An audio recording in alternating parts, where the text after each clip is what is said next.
और जब वो संविधान सभा में संविधान बनाने का काम शुरू किए तो अपने आप में ऐतिहासिक पल रहा होगा। कोई दलित वर्ग से आने वाला व्यक्ति जो दुनिया के संविधान को देखने का काम किया। तो इस देश में जो मर्यादा पुरुषोत्तम राम है उनको पहले पृष्ठ पर जगह देने का काम किया। और अब सोचिए, मर्यादा की चिंता किया और इस देश में सभी को साथ लेने का काम। भारत का संविधान बनाने वाला व्यक्ति आज भारत में पूजा जाता है और पाकिस्तान का संविधान बनाने वाले व्यक्ति को कोई चिंता भी नहीं। एक भव्य स्मारक बनाने का काम किसी सरकार ने किया तो वो नरेंद्र मोदी की सरकार थी। साथियों, पंडित नेहरू ने सभी मुख्यमंत्रियों को पत्र लिखा और कहा कि इसका खिलाफ करो कि 22 तरह की योजना हम लोग एकदम चिन्हित कर रहे हैं एक एक व्यक्ति को। पिछले वित्तीय वर्ष में 8,07,90,000 पक्के मकान और इस वित्तीय वर्ष में अभी 2 दिन पहले आदरणीय शिवराज जी आए थे, 5,20,000 पक्के मकान। इस वित्तीय वर्ष में हम लोग 350 डिग्री कॉलेज खोलेंगे जो सभी प्रखंडों में डिग्री कॉलेज स्थापित करने का काम किया। संविधान निर्माता भारत रत्न बाबा साहब भीमराव अंबेडकर ने जिस तरह संघर्ष करके अपने जीवन को इस भारत के लिए समर्पित करने का काम किया, और आप सोच सकते हैं कि आज से 125 साल पहले, 134 साल पहले कोई दलित वर्ग से आकर और सभी जगह शिक्षा लेने का काम, हिंदुस्तान से लेकर हिंदुस्तान के बाहर भी शिक्षा लेने का काम किया। और जब वो संविधान सभा में संविधान बनाने का काम शुरू किए तो अपने आप में ऐतिहासिक पल रहा होगा। कोई दलित वर्ग से आने वाला व्यक्ति जो दुनिया के संविधान को देखने का काम किया।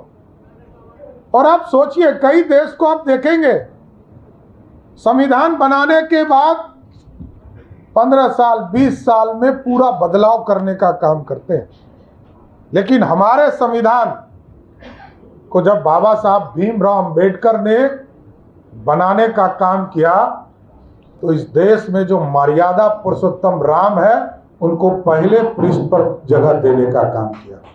और अब सोचिए, मर्यादा की चिंता किया और इस देश में सभी को साथ लेने का काम किया। और हमारे यहाँ संविधान बनाने वाले भीमराव अंबेडकर साहब रहे, और पाकिस्तान में भी दलित वर्ग से ही आने वाले योगेंद्र मंडल जो कानून मंत्री वहां बने, उन्होंने वहां का संविधान रचने का काम किया। लेकिन आज आप जान लीजिए, भारत का संविधान बनाने वाला व्यक्ति आज भारत में पूजा जाता है और पाकिस्तान का संविधान बनाने वाले व्यक्ति को कोई चिंता भी नहीं है। यही है फर्क भारत में। हम तो दुनिया को अपने साथ लाने का काम करते हैं और बाबा साहब के सपने को आगे ले जाना है। और लगातार आज देश के यशस्वी प्रधानमंत्री नरेंद्र मोदी जी के नेतृत्व में जब सरकार बनी, साथियों, कोई स्थान नहीं था दिल्ली में, बाबा साहब के लिए कोई स्थान तय नहीं किया गया था, और पूरा एक फाउंडेशन बनाकर एक भव्य स्मारक बनाने का काम किसी सरकार ने किया तो वो नरेंद्र मोदी की सरकार थी। साथियों, आप सोचिए, जिस व्यक्ति ने इस देश में संविधान बनाया, कांग्रेस पार्टी ने अपमानित करने का काम किया। और तब भी जब 1950 में संविधान को इस देश को समर्पित करने का काम किया जा रहा था, तब भी हमारे जो पूर्वज डॉक्टर श्यामा प्रसाद मुखर्जी थे, उनके पीठ पर खड़ा होकर दलित और SC/ST वर्ग के लोगों को आरक्षण दिलवाने का काम कर रहे थे। और आप जानिए कि उस समय पंडित नेहरू ने सभी मुख्यमंत्रियों को पत्र लिखा और कहा कि इसका खिलाफ करो। कांग्रेस का चरित्र ही इस देश की जो पिछड़ी वर्ग है, अति पिछड़े वर्ग है, दलित वर्ग है, इनके विरोधी रहे। और कांग्रेस को याद कीजिए, चाहे वो पंडित नेहरू हो, उन्होंने इसका विरोध किया। श्रीमती इंदिरा गांधी जब रही सत्ता में तो वो भी सभी को आरक्षण का विरोध करते रही। और स्वयं राजीव गांधी जी जब देश में बीपी सिंह जी इस देश में मंडल कमीशन भी ला रहे थे साथियों, तब भी कांग्रेस पार्टी उसका खिलाफ कर रही थी। इसलिए आज गरीबों को, दलितों को, पिछड़ों को, अति पिछड़ों को आगे बढ़ाने का काम नरेंद्र मोदी की सरकार। और आज हम एक खुशखबरी भी देना चाहते हैं सर। आज बिहार के लोकप्रिय मुख्यमंत्री नीतीश कुमार जी ने बिहार के लिए डॉक्टर अंबेडकर समग्र सेवा अभियान शुरू किया है। मैंने पिछले दिनों आप लोगों को बताया था कि 22 तरह की योजना हम लोग एकदम चिन्हित कर रहे हैं, एक एक व्यक्ति को जिनका राशन कार्ड नहीं बना है, जिनको उजाला से योजना नहीं प्राप्त हुआ है, जिनके घरों तक सड़क नहीं पहुंचा है, जिसको गली नली कहते हैं, उस गली नली को बनाने का काम किया जाए। जिस टोले में आंगनबाड़ी केंद्र नहीं है, वहां केंद्र बनाने का काम हमारी सरकार करेगी। जहां सर्टिफिकेट नहीं है कि मृत्यु कब हुआ और जन्म प्रमाण पत्र कब है, उसको बनाने का काम किया जाए। और इसके साथ आयुष्मान भारत कार्ड, जो सबसे अंतिम पंक्ति में बैठने वाला समाज है, वो उनको आयुष्मान भारत कार्ड से भी जोड़ने का काम किया जाए। जिनके पास जमीन नहीं है उसको बास्केट पर्चा देने का काम किया जाए। इसके साथ साथ जो पेंशनधारी है, जिनको पेंशन नहीं मिल पा रहा है किसी कारण से, उनको देने का काम किया जाए। चश्मा वितरण का काम किया जाएगा। और जिनके घर में पानी नहीं पहुंच रहा उसको पानी पहुंचाने का काम किया जाए। जॉब कार्ड से जोड़े जाएंगे। बिजली कनेक्शन नहीं है तो उसको जोड़ने का काम किया जाएगा। कई चीजें हैं जो 22 तरह। लेकिन मैं जितने लोग यहाँ उपस्थित हैं और बिहार में भी पूरा एससी मोर्चा से आग्रह करूंगा कि आप पूरा अभियान चलाइए। एक एक टोले में हमारे सरकारी सेवक जाकर 40 लाख लोगों से संपर्क करने वाले हैं साथियों। 40 लाख घर में संपर्क करेंगे अगले 15 दिनों में।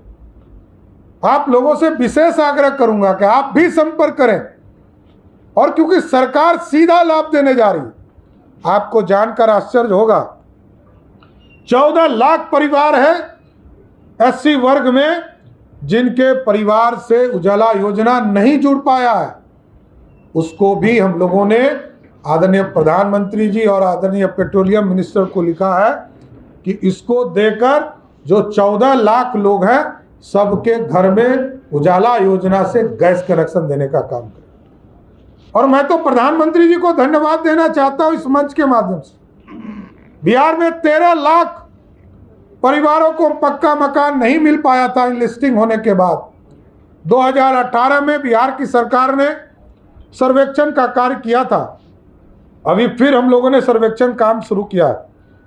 लेकिन जो 13 लाख पक्के मकान थे, पिछले वित्तीय वर्ष में 8,07,90,000 पक्के मकान, और इस वित्तीय वर्ष में अभी 2 दिन पहले आदरणीय शिवराज जी आए थे, 5,20,000 पक्के मकान बिहार के गरीबों को देने का काम आदरणीय प्रधानमंत्री के नेतृत्व में।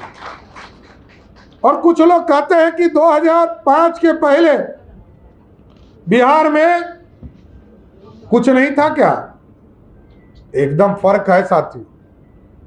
मैं इसलिए कहता हूं कि फर्क है कि आप समझिए कि 15 साल जो इंफ्रास्ट्रक्चर का काम रुका, इसलिए आज बिहार पीछे है। बिहार में 1990 से पहले 8 यूनिवर्सिटी थे बिहार में, और 2005 में वो बढ़कर 10 हुए। लेकिन नीतीश कुमार जी का सत्ता आया साथियों, और एनडीए का सत्ता आया, तो आपको जानकर आश्चर्य होगा कि 2005 से लेकर 2025 तक 10 यूनिवर्सिटी से बढ़कर 33 यूनिवर्सिटी बिहार में हो गया।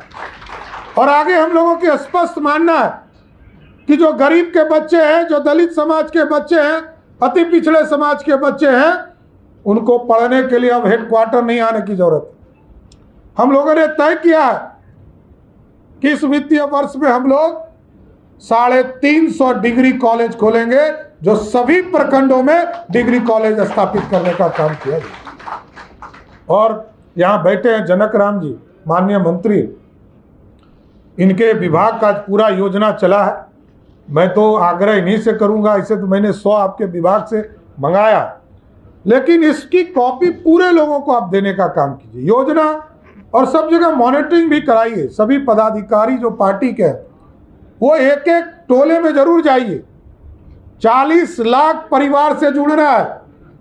40 लाख परिवार का मतलब है यदि 5 व्यक्ति को भी जोड़िएगा तो 2 करोड़ से लोगों से मिलने का मौका मिलने वाला है सर।